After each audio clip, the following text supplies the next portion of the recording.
Everything that glitters is not gold, and not everybody smiling and laughing with you has your best interests at heart. In this video, we're going to talk about Gervonta Davis's open secret that many people in boxing know, but for their own reasons fail to acknowledge. And it is on both the Gervonta Davis team side and his opponent. Let's talk about that, because we're going to talk real boxing. No jokes, no shaky cameras, just straight logic about what's going on in the lightweight division in boxing.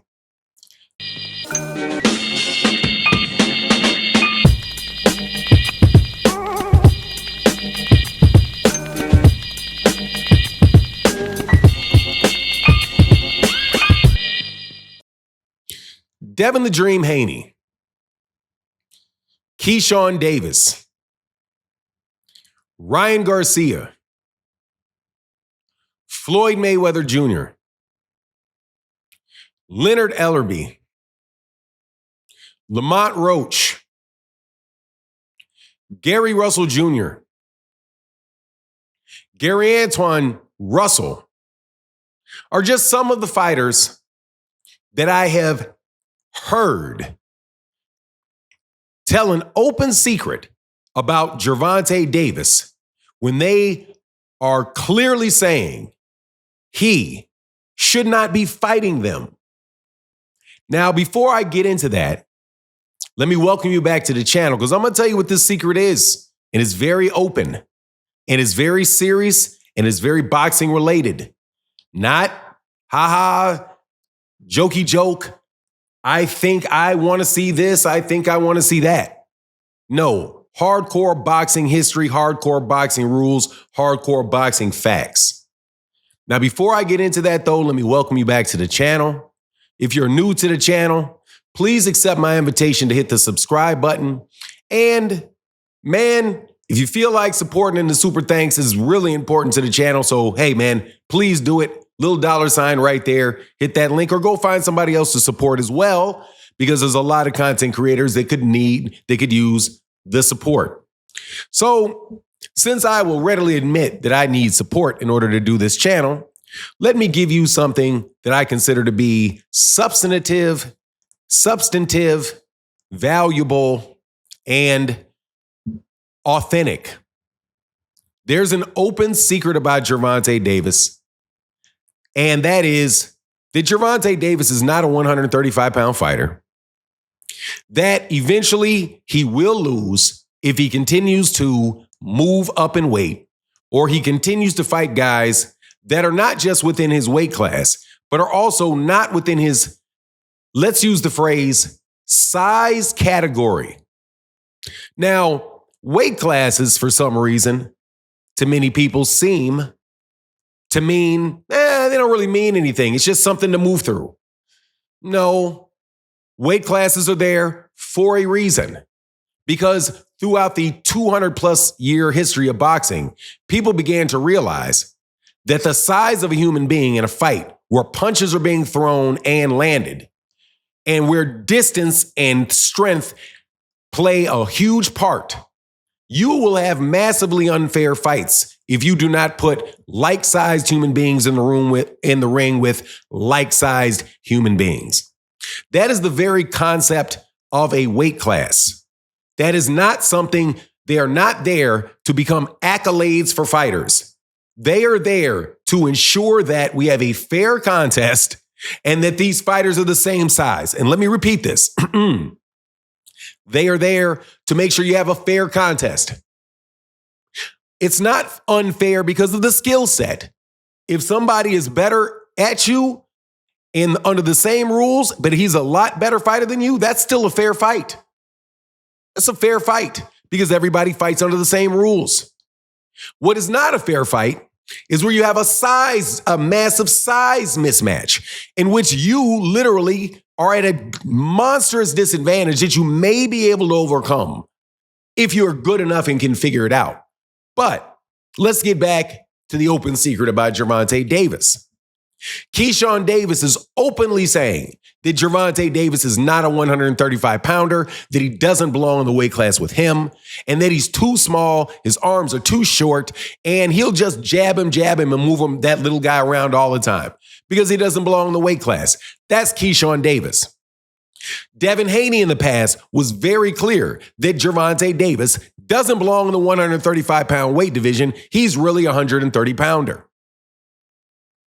That's Devin Haney that says he's not a 135-pounder when he was fighting at 135. That's Devin Haney himself that said that. That Gervonta Davis is not in that weight class. Who else has said it? Ryan Garcia also said the tank is too small, not really in that weight class. You know he's not in the weight class because when Leo Santa Cruz decided to fight him right before he fought Mario Barrios, Leo Santa Cruz said, I'm not a 135-pounder. If you want to fight me, you have to fight me in my weight class. So what did Gervonta do? He went down to 130. Now, you tell me any 140-pounders that at a drop of the hat can get down to 130 right after being at 140.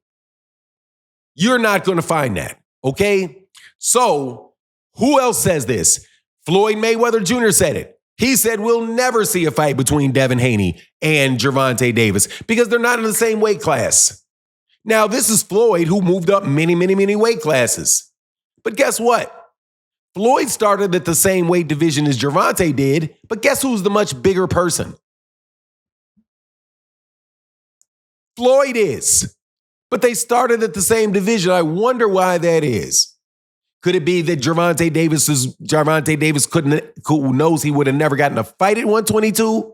Or he just had, or whatever the scenario was.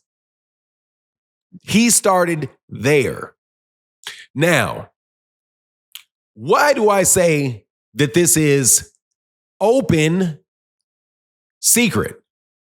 Well, let's talk about the secret part. That's because everybody's acting like they don't know it, even though it's right in your face. You literally see pictures of Shakur Stevenson standing next to Gervonta, with Shakur Stevenson, who started at 126, who is at least this much taller than Gervonta Davis. Gervonta looks little compared to Shakur.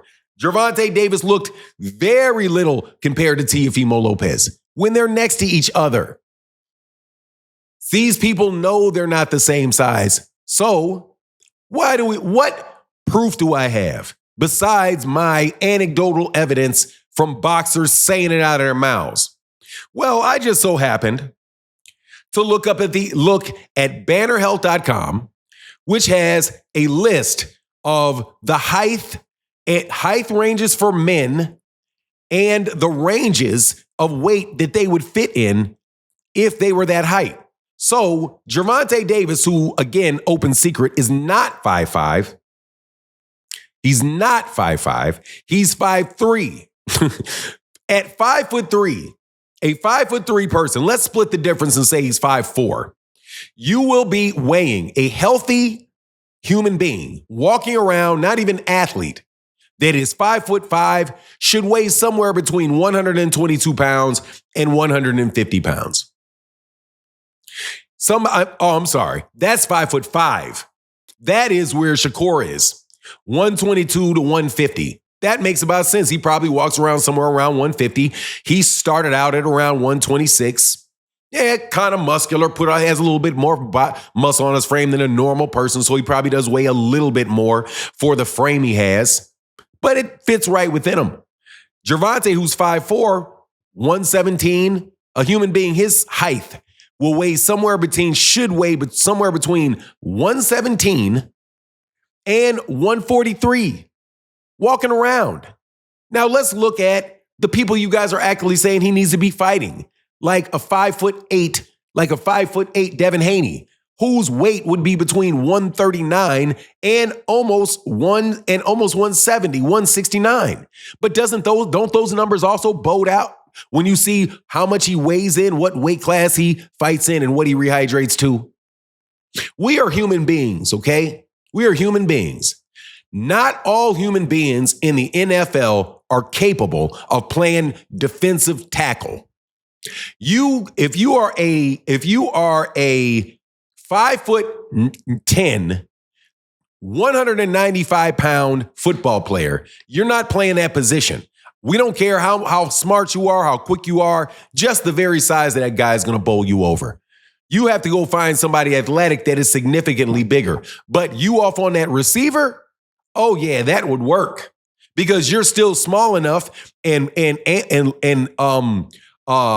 limber enough and athletic enough to be able to stay with a guy that's 6 foot, maybe 6'4", and weigh 210 pounds, 215 pounds. You may be smaller than him, but you can stay with him. You can never stay with that big guy. So let me be very clear about what we got going on here. We have Gervonta Davis being told that he really is somebody that should be fighting guys. Let's take Ennis, for example. Ennis is 5'11". His natural weight range is between 155 and 189. So people want to see Gervonta Davis, who should be weighing somewhere between 117 and 143, fight a guy whose bottom end of his weight division at 155 is 5 pounds bigger than the top end of his. But yet you guys want to see him fight Ennis? Like I said in the beginning, just because you're smiling and laughing don't mean you ain't lying. Just because you smiling and laughing don't mean that you ain't putting forth a proposition that you know full well there ain't no way in the world Gervonta should be doing it because you're smart enough to upload a YouTube video. So let's stop it. There's going to be a cottage industry in complaining about what Tank does because there's money in it. There's attention in it. And you can fan the flames of discontent with asking a bunch of questions and doing a bunch of half-research, bumblefuck-ass logic and spitting it out to people. Fact of the matter is, there are weight classes for a reason, and it is for the protection of Gervonta Davis and the protection of boxing, because you don't want a lot of 5'3", 5'4" guys jumping up in there with 6'3" guys weighing 210 pounds. But it's only when you stretch the example out to its logical conclusion and show through example the gross results that could take place because of it that you see it. There should be no point in time where boxing fans are consistently demanding that one fighter move up into his 5th, 6th, 7th weight division to make them happy. Manny Pacquiao wants to do it, then cool, Manny. Manny did it. By the way, many people think that when Manny did that, then Manny was juiced to the gills doing it. There are doctors that say, yeah, man, get out of here. There's no way he could have done it without that juice. So let's just assume for a second we don't know it, that Manny Pacquiao was on juice or some type of performance enhancer. Do you think Gervonta should do that so that he can chase greatness by cheating to get enough muscle mass so that he can be big enough where his punches, which already hurt people, really, really hurt people? But guess what? The people that fight him are just going to juice up too. And listening to people like y'all, he's going to be winding up fighting 6'3" dudes at 168 pounds if y'all got your way. And somebody's going to catch him there too. Anyway, whole thing's ridiculous. Please let me know what you think in the comment section. And with that, I'm out.